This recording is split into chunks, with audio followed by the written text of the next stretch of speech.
what are your tips for a small employer faced with an allegation of an inappropriate comment?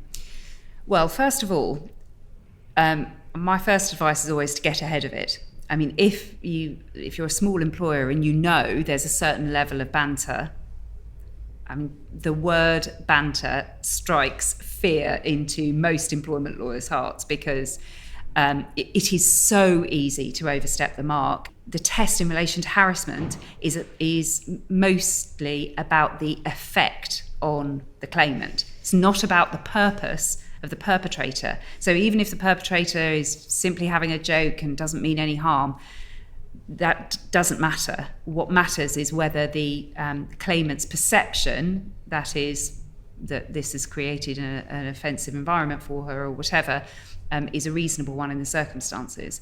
The first thing any employer should do in a workplace where there is always some banter is speak to your employees and make sure they know where the line is. And that really is equalities training. It's very difficult to hammer that message home without any equalities training. If there is a circumstance where somebody has raised a grievance or a complaint about one of those comments, it's a really good idea to try to find somebody who has been completely removed from the situation to investigate it as independently as they can. My advice is usually to engage an entirely external person to investigate the grievance.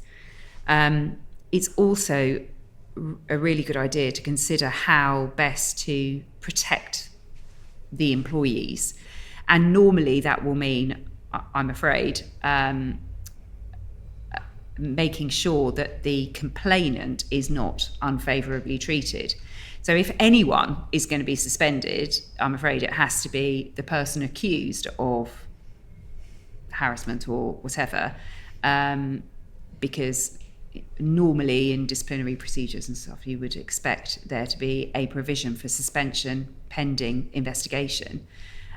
Whereas, of course, any employer would lay themselves open to victimisation claims in circumstances where they treated somebody badly as a result of an allegation of discrimination.